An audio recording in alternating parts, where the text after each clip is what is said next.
দুম করে দুপুরে বৃষ্টি হয়ে গেল, আর বাজার করাও হলো না। তাই বাধ্য হয়ে সন্ধ্যাবেলায় বাজার করা। দূর দূর। বাজারের অবস্থা দিন দিন খুব খারাপ হয়ে যাচ্ছে। আজকাল দ্বিগুণ দামে সব কিনতে হচ্ছে। যা বলেছো। শুনছি মন্ত্রী মশাই নাকি ওই চাল ডাল আলু পেঁয়াজ এইসব আগে থেকেই গুদাম ঘরে জমিয়ে রেখেছেন, যাতে পরে ওই চড়া দামে বাজারে বিক্রি করতে পারেন। আরে তার ফলেই তো বাজারের এই অবস্থা। সবাই সব জানে, কিন্তু ভয়ে কেউ কিচ্ছু বলে না। এভাবে চলতে থাকলে তো আমরা অনাহারে মরবো ভায়া। যা, কি হলো? আমাদের বাজারে থলে আরে চোর চোর চোর। আরে, চোর এমন চোখের নিমেষে আসে নাকি? এই নিশ্চয়ই ভূত। এই এই পালাও পালাও। আরে আরে বাঁচাও বাঁচাও বাঁচাও, ভূত ভূত।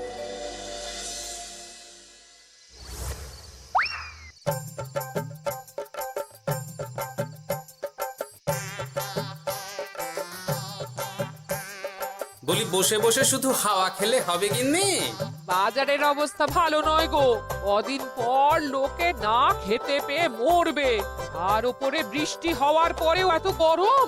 আমি বেশি করে হাওয়া খেয়ে নিচ্ছি। বাবারে বাবা, হাওয়া খেয়ে নিচ্ছি।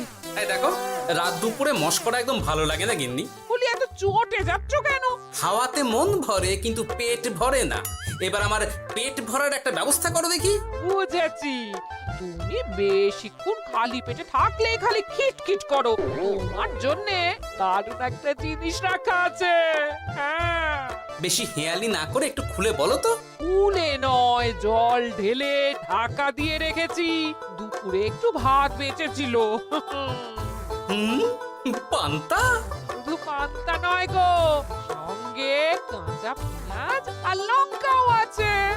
ও, করেছো কি গিন্নি? যাও যাও যাও, তাড়াতাড়ি নিয়ে এসো। পান্তার নাম শুনে জলে জিভ ডুবে গেল। হ্যাঁ, আর যাই গো যাই।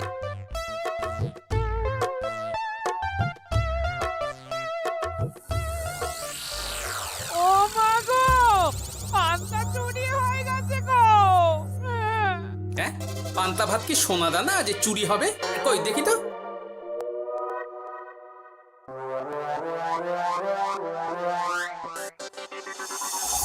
শুধু পান্তা নয় গিন্নি, সঙ্গে পেঁয়াজ লঙ্কা সব নিয়ে গেছে। আমার নামে রাখা পান্তা খেলে চোরের পেট খারাপ হবেই হবে। এই গোপাল ভাঁড় অভিশাপ দিল। চোর ঢুকলো কোথা থেকে আর বেরিয়ে গেলই বা কোথা থেকে? না না না না, নিশ্চয়ই ভূতের কাজ গো। বাবারে বাবা, আমাদের বাঁচাও ঠাকুর, বাঁচাও। ভূত? এর মধ্যে ভূত এলো কোথা থেকে শুনি? বাইরের খোঁজ খবর তো কিছুই রাখো না দেখছি। আজকাল রাজ্যে নতুন এক উৎপাত শুরু হয়েছে। চোখের পলক ফেলতে না ফেলতে ভূত হাত থেকে বাজারের ব্যাগ ছিনিয়ে নিয়ে পালাচ্ছে গো। তাই বুঝি? দেখি তো, এটা ভূতের কাজ না মানুষের?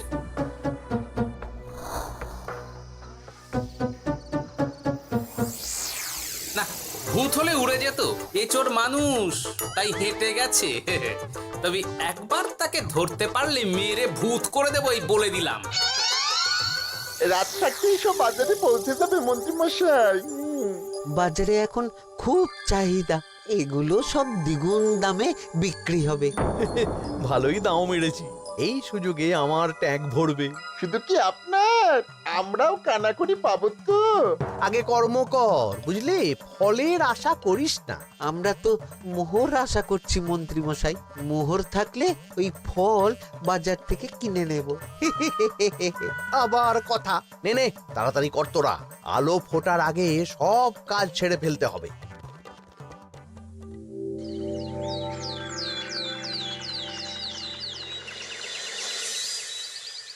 হ্যাঁ, বলো কি তোমরা? চোখের নিমেষে বাজারে থলে নিয়ে গেল? হ্যাঁ মহারাজ, গতকাল রাতে ছেলে বউ সবাই খালি পেটে ছিল। শুধু কি খিদে, রাতে ভয়ের চোটে দু চোখ এক করতে পারিনি আমরা। বেশ বেশ, তোমাদের আমি রাজবাড়ির ত্রাণ তহবিল থেকে কিছু শস্য দিচ্ছি। বাড়ি ফিরে পেট ভরে খাও। কিন্তু মহারাজ, ভূতের হাত থেকে কি কোনো নিস্তার নেই? জ্যোতিষী, আগে পঞ্জিকায় লেখা আছে এই সময় কৃষ্ণনগর রাজ্যের ওপর দিয়ে ঝড় ঝাপটা যাবে, কিন্তু সেটা যে ভূতের উপদ্রব সে ব্যাপারে কিছুই তো লেখা নেই। আমার সৈন্যদল মানুষের বিপক্ষে লড়তে পারে, কিন্তু ভূতের বিরুদ্ধে? হ্যাঁ, অমঙ্গল মহারাজ, ঘোর অমঙ্গল। রাজ্যবাসীকে বলে দিন সন্ধ্যের পর বাড়িতেই থাকতে, ভুলেও যেন বাইরে না বেরোয়। এতে সমস্যার সমাধান হবে? তা তো জানি না, তবে এতে করে গুদামঘর থেকে শস্য বার করে বাজারে পৌঁছে দিতে আমার সুবিধাই হবে। যতদিন না সমাধান খুঁজে পাচ্ছি ততদিন ঘরে থাকাই ভালো মহারাজ, না হলে ওই ভূতে ঘাড় মোটকে দেবে। ভূতকে বিজ্ঞানে ব্যাখ্যা করা কঠিন, আমার মনে হয়। চুপ করো তো বিজ্ঞানী, ভূত থাকবে কি করে? তাকে কি কেউ চোখে দেখেছে? কিন্তু সে আছে। ঠিক যেমন মন্ত্রী মশাইয়ের মধ্যে একটা চোর সত্তা আছে, ঠিক তেমন, তাই তো? গোপাল, এবার তুমি পায়ে পা দিয়ে। আমি নয়, পা দিয়েছে ভূত, থুড়ি চোর। এ চোর মানুষ চোর মহারাজ, আমার কাছে প্রমাণ আছে। হ্যাঁ, বলে কি গোপাল? কি প্রমাণ আছে তোমার কাছে? শুনি গোপাল। গতকাল রাতে আমার বাড়িতেও চুরি হয়েছে। চোর এসে পান্তার বাটি নিয়ে পালিয়েছে, সাথে লঙ্কা পেঁয়াজ। আমি নিজের চোখে দেখেছি চোরের পায়ের ছাপ। চোর খুব বোকা, যেন কচি খোকা। মহারাজ, আমার মনে হয় সর্ষের মধ্যেই ভূত আছে। মানে কি বলতে চাইছো তুমি মন্ত্রী? ভেবে দেখুন মহারাজ, গোপাল এমনিতেই পেটুক মানুষ, এদিকে বাজারে সব জিনিসের আগুন ছোঁয়া দাম। আমার মনে হয় এই চুরির পেছনে গোপাল আছে। বললেই হলো আমি আছি। কোনো প্রমাণ আছে আপনার কাছে? তোমার কাছে প্রমাণ আছে যে এই চুরির পেছনে তুমি নেই? কি হলো গোপাল, আছে নাকি প্রমাণ? এবার তাহলে মাথা আসবে, টানলে কান। ঠিক বলেছে সভাকবি, গোপালের কান টানলেই মাথা আসবে। গোপাল, মন্ত্রী যেটা বলছে সেটা কি ঠিক? আগে এই চুরির পিছনে আমি নেই মহারাজ, তবে কে আছে সেটা আমি আগামী 7 দিনের মধ্যেই জেনে ফেলব, আর তাকে আপনার সামনে হাজির করব, এই কথা দিলাম। বেশ, আমি তোমাকে 7 দিন সময় দিলাম, তারপর অবস্থা বুঝে ব্যবস্থা নেব।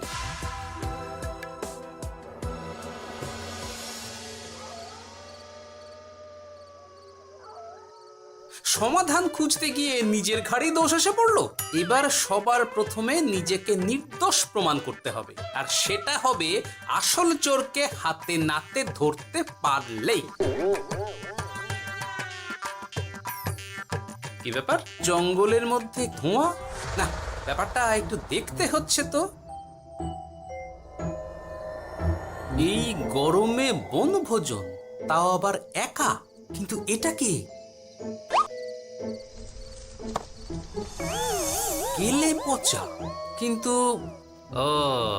এসব কেলে পচার কাজ না। শুকনো ডাঙায় মাছ ধরে মজা নেই। মাছ ধরবো জলে ছিপ ফেলে, তারপর টোপ গিললেই হ্যাচকা টান। আমার নামও গোপাল ভাঁড়।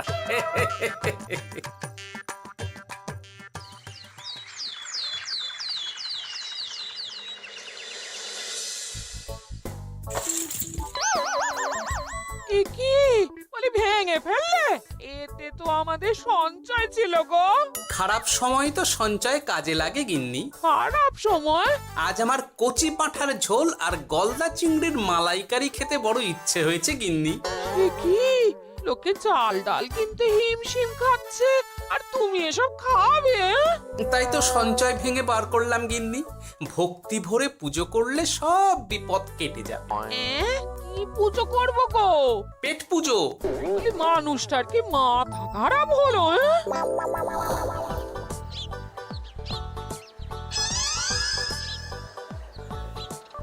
দাও দেখি ভাই। নিয়ে যাও গোপাল দাদা, নিয়ে যাও, বেশি করে নিয়ে যাও। আজকাল তো কেউ মাছ মাংস কিনছেই না। কিন্তু গোপাল কিনবে, মাছ মাংস সব কিনবে। আজ পেট ভরে পেট পুজো হবে। গলদা বাগদা যা আছে সব দিয়ে দাও দেখি। গোপাল দাদা মাছ মাংস কিনেছে, ইস কতদিন এসব খাইনি, কিন্তু আজ খাবো, পেট ভরিয়ে খাবো।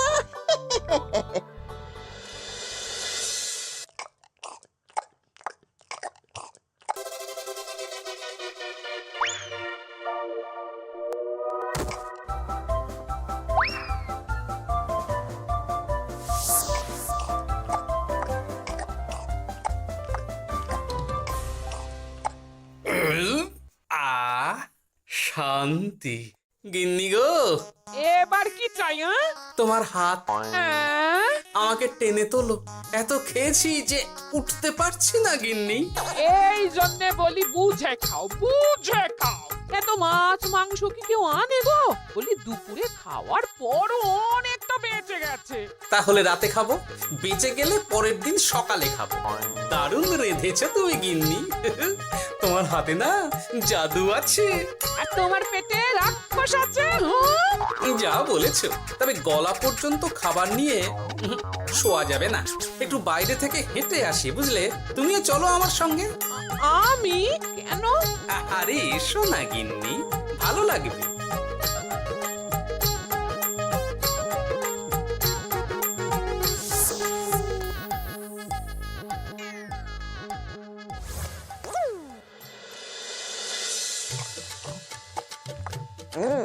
সত্যি গোপাল গিন্নি, তোমার হাতে সত্যি সত্যি জাদু আছে। এই তো টোপ দিয়ে চোর ধরেছি। সবটা খেয়ে নিস না কেলে পচা। আমি এক্ষুনি গিয়ে মহারাজকে ডেকে নিয়ে আসছি।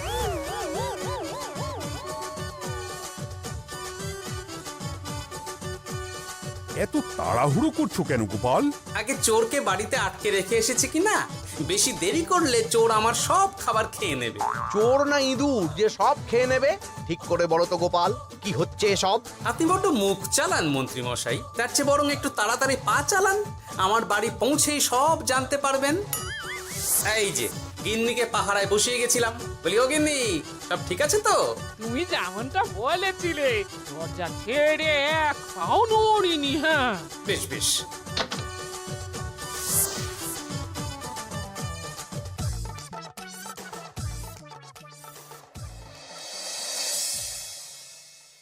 কোথায় কোথায় চোর? সত্যি তো, কোথায় গেল চোর? সেটা তো তুমি বলবে গোপাল। না মানে আই দিনে দুপুরে মশকরা হচ্ছে। মন্ত্রী মশাই ঠিকই বলেছিলেন মহারাজ, এসবের পেছনে গোপাল আছে। এসব চোখে ধুলো দেওয়ার চেষ্টা মহারাজ। ঠিক ঠিক, আমাদের লক্ষ্যচ্যুত করার চেষ্টা। গোপাল, অনেক হয়েছে।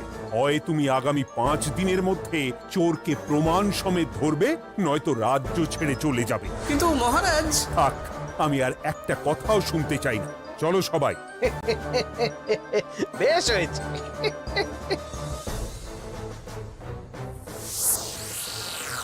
ওগো, বিশ্বাস করো, আমি সারাক্ষণ দরজার বাইরেই পাহারায় ছিলাম। হ্যাঁ, জানি গিন্নি, তোমার এতে কোনো দোষ নেই। আসলে আমার কপালটাই খারাপ, বুঝলে? দরজা তো বন্ধ ছিল, তবে কি ছি ছি ছি ছি, বোকার মতন একটা ভুল করলাম। এলে পাচারে, চুরির জন্য যদি কোনো পাঠশালা খোলা হয়, তাহলে তুই হবি সেখানকার প্রধান শিক্ষক। বলি এবার কি করবে গো? হ্যাঁ? এবার আর আমি নয় গিন্নি, যা করবে তুমি করবে। শোনো মন দিয়ে। বাহ, চোর পালালে বুদ্ধি বাড়ে, আগেই শুনেছিলাম, এইবার প্রথম দেখলাম।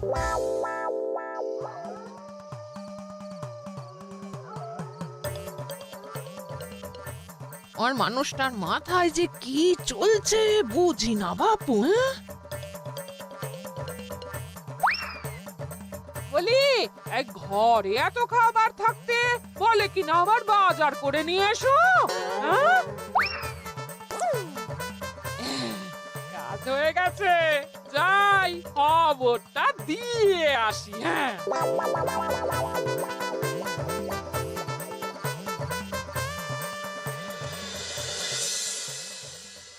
এটা কি বাজারের ফর্দা নাকি?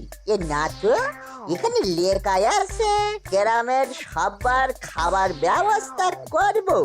আসল চোরকে আমি ধরতে চাই, তাই যেমন যেমন বলছি তেমন তেমন করিস। না না, এভাবে চুপ করে বসে থাকলে কিভাবে হবে? রাজ্যে দিন দিন চুরি বাড়ছে। না, চুরি নয়, ভূতের উপদ্রব বলুন। হ্যাঁ মহারাজ, ভূতকে চোর বললে রেগে গিয়ে যদি ঘাড় মোটকে দেয়। হয়ে যাক নতুন আয়োজন, একটা যজ্ঞ করা খুব প্রয়োজন। যোগ্য পরে হবে, আগে এই অযোগ্য ভাঁড়ের একটা অনুরোধ যদি একটু রাখেন মহারাজ। তুমি এবার কি চাই? আগে ভোজ খেতে চাই, তবে শুধু আমি নই, রাজ্য শুদ্ধ লোককে ভোজ খাওয়াতে হবে। আমার বাড়ির আবদার পেয়েছো নাকি? জানো না এখন বাজারের কি অবস্থা? রাজকোষে বেশি অর্থ নেই। কিন্তু ভোজ না খাওয়ালে যে চোর ধরা পড়বে না, আর চোর ধরা না পড়লে রাজ্যবাসীর অসুবিধে হবে, আর রাজ্যবাসীর অসুবিধে হলে হেয়ালি না করে একটু খুলে বলো তো গোপাল। আগে চোর খেতে না পেয়ে দিন দিন রোগা হচ্ছে, চেহারার অবনতি হচ্ছে মহারাজ, ফলে তাকে ধরা প্রায় অসম্ভব হয়ে যাচ্ছে। আজ আমার জানলার গড়াদের ফাঁক দিয়ে গলেছে, কাল যদি কারাগারের গড়াদের ফাঁক দিয়ে পালায়। এ চোর তো ভূতের চেয়েও ভয়ঙ্কর। তবে আর বলছি কি, তাই তো বলছি মহারাজ, আপনি আগামী 5 দিন রাজ্য শুদ্ধ সবাইকে 3 বেলা ভোজ খাওয়ান। আমি নিশ্চিত চোরও লোভে পড়ে ভোজ খেতে আসবে, আর পেট ভরে ভোজ খেলে সে একটু মোটা হবে, তার চেহারার উন্নতি হবে, তখন আমি খপ করে তাকে ধরে ফেলবো। বেশ, রাজবাড়ির ভাঁড়ার ঘরে যত শস্য আছে সব বার করো, রান্নার ঠাকুরকে ডাকো। কাল থেকে রাজবাড়িতে একসঙ্গে 10টা উনুন জ্বলবে। আমি রাজ্যবাসীকে 3 বেলা পেট ভরে খাওয়াবো। এই ফাঁকে কিছু রাজ ভাড়ার থেকে সোজা আমার গুদামে ঢুকিয়ে দেব, তারপর সময় বুঝে চড়া দামে বাজারে বিক্রি করবো। কিন্তু চোর ধরতে না পারলে তোমার ঘাটে আর গর্দান থাকবে না গোপাল, এই আমি বলে দিলাম। হ্যাঁ, শোনো শোনো শোনো, আজ থেকে আগামী 5 দিন রাজবাড়িতে 3 বেলা ভোজ খাওয়ানো হবে, সবার নিমন্ত্রণ রইল। শোনো শোনো শোনো।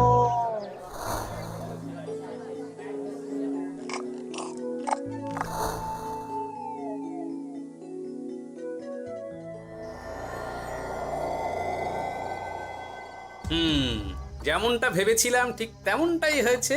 এবার আমাকে শুধু জানতে হবে মন্ত্রীমশাইয়ের গোপন ডেরাটা কোথায়।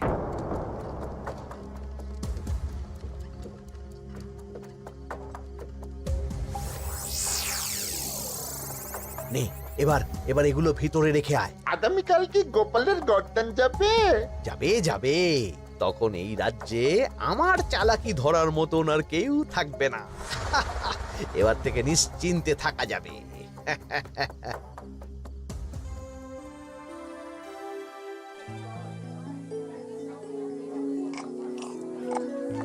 এই যে গোপাল, আজ কিন্তু পঞ্চম তথা শেষ দিন, মাথায় আছে তো? আছে আছে, তাই তো খালি পেটে এসেছি মহারাজ, পেট ভরে ভোজ খাবো বলে। মহারাজ চোর ধরার কথা বলেছেন গোপাল, চোরকে ধরতে পারলে তুমি? চোর সে তো এখানেই আছে। তাই না? সে কে? এই সেই চোর মহারাজ। কিলি পচা, এটা কিন্তু ঠিক হলো না গোপাল দাদা। তুমি বলেছিলে ভোজ খেতে আসতে, আর বলেছিলে আসল চোরকে ধরবে। কি করব বলো কেলে পচা, কাতলা ধরতে গিয়ে ছিপে আগে চুনোপুটি উঠেছে। এসব কি হচ্ছে গোপাল? আমি নয়, কেলে পচা বলবে। বল কেলে পচা, তুই চুরি করছিলি কেন? খাবো বলে। বাজারের জিনিসের যে খুব দাম মহারাজ, এত পয়সা কোথায় যে কিনে খাবো, তাই তো পেট ভরানোর জন্য লোকের বাজারে থলি চুরি করেছিলাম। শুধু কেলে পচা নয় মহারাজ, আমার মতো সকল মধ্যবিত্ত মানুষের একই সমস্যা। বাজারে জিনিসের আগুন ছোঁয়া দাম, কিন্তু কেন এই দাম বাড়লো মহারাজ? কারণ এই বছর পর্যাপ্ত পরিমাণ ফসল হয়নি। এটা আপনাকে কে বলেছে মহারাজ? কেন, এসব হিসেব যে রাখে মন্ত্রী। ইয়ে মানে ঠিকই তো বলেছি। তাই নাকি? নিয়ে এসো তো। আমাদের ক্ষমা করে দিন মহারাজ, মন্ত্রীমশাইয়ের বুদ্ধিতে আমরা খাজনার নাম করে চাষিদের থেকে সকল ফসল নিয়ে গুদামে রেখেছিলাম। যাতে বাজারে আগুন ছোঁয়া দাম হলে আমরাও বেশি দামে বাজারে বিক্রি করতে পারি। গেলাম। একজন চুরি করেছে লোভে, অন্যজন করেছে বাঁচার তাগিদে। এবার বলুন কে অপরাধী? মন্ত্রী, তোমার এত লোভ? মন্ত্রীকে ধরে ওই গুদাম ঘরে আটকে রাখো। যখন বাজারে মন্ত্রীর চাহিদা তৈরি হবে তখন বার করবো ওকে। আমাকে ক্ষমা করে দিন মহারাজ, ভুল হয়ে গেছে। গোপাল, তুমি আমার চোখ খুলে দিয়েছো। তোমার মতন একজন সভাসদ পেয়ে আমি সত্যিই ধন্য। আমারে শাস্তি দেবেন মহারাজ? যে রাজার রাজত্বে রাজ্যবাসী পেট চালাতে চুরি ডাকাতি করে সেই রাজার শাস্তি পাওয়া উচিত। তোমরাই বলো আমাকে তোমরা কি শাস্তি দেবে? সবার হয়ে আমি বলি মহারাজ, এদের আর কদিন পেট ভরে ভোজ খাওয়ার ব্যবস্থা করে দিন। কিন্তু আমার রাজকোষ যে। চিন্তা করবেন না মহারাজ, আমি মন্ত্রীমশাইয়ের গোপন ডেরার সন্ধান জেনে ফেলেছি। ওখানে অনেক অনেক শস্য আছে। গোপাল দাদা, জিন্দাবাদ।